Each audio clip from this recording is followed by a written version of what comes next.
It's a beautiful spring day in Kensington Park Gardens with the sun shining and blossom cascading off the trees and dogs bounding about whilst children play in the park. It's peaceful and serene until you enter the Serpentine Gllery behind me, where a new work of contemporary art is threatening to shatter your eardrums. It's by two artists who live in Puerto Rico, Jennifer Alora and Guillermo Calzadilla, and it's called Clamour.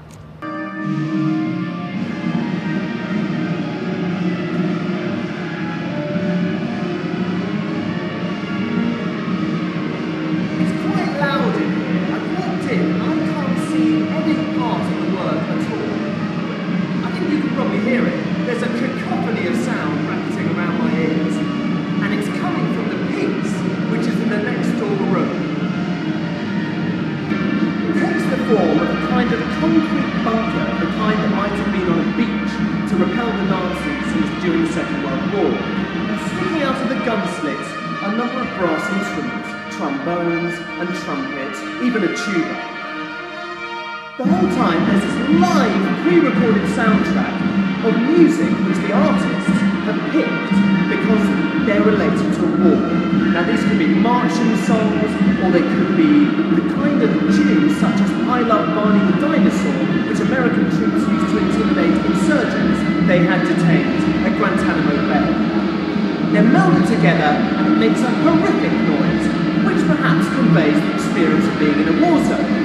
This is certainly as close as I'll ever get to being a war correspondent. We've just been downstairs and we've seen Clamour, which makes a great deal of noise. Now I understand that you both saw the work in Miami last year, is that right? Yes, during the Miami Art Fair. It was in the Moore space as part of the design, in the design district, where they were opening this big comparable exhibition to the art fair. And it was on the top of this building. It was difficult to get to, but once you were inside, it was absolutely a revelation. And it was clearly a masterwork. And a complete surprise, because you don't come across masterworks every day. That's very high praise. Were you familiar with the artist's work before you saw this piece? Yes, actually we started to work with them in around 2000, 2001, and it was a big project in Paris at the Musée d'Art Moderne de la Ville de Paris, which was actually had already that sonic dimension, because they did a bell which was wrongly tuned, a sort of a Liberty Bell, which visitors of the exhibition could activate. And it was a little bit like a church bell. You could really hear it from far away. So the museum sort of became a sonic presence in the city, one can say. And they've developed this whole link between sound and politics afterwards and also and architecture and urbanism in many of their videos. A very interesting video where there is a motorcycle with a trumpet. And we felt when actually we visited Miami and visited this exhibition, Julia evoked in the Moore space, we both felt that this is really an extraordinary masterpiece where all the aspects of Alora Calzadilla's practice were brought together. They're interested in architecture.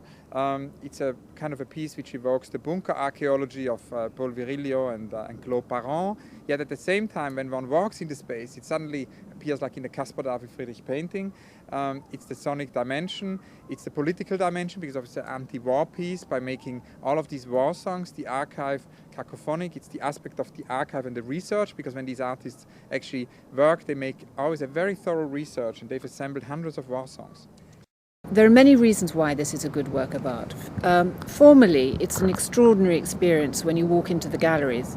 This one piece takes up the grandest and largest of our exhibition rooms. And it's part bunker, but also part sculpture, part extraordinary construct, partly landscape, partly utopia.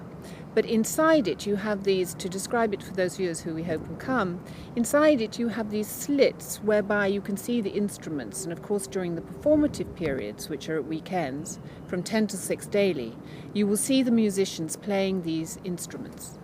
The soundtrack that they play are from scores from the 15th century to today, marching songs that we might have sung as children, or popular songs that are worldwide known and played on radios throughout the world. All related to This piece. So they've done this incredible research whereby they have this extraordinary compilation of such variety of different songs. So marching songs, popular songs, local songs, some which are very well known, some which are not well known, so that when you look at the playlist, it's a remarkable compilation and obviously full of research.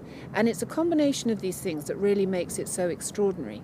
But you have to fight against the feeling of being really knocked back. And the title of the piece, Clamour, is the important clue to the work.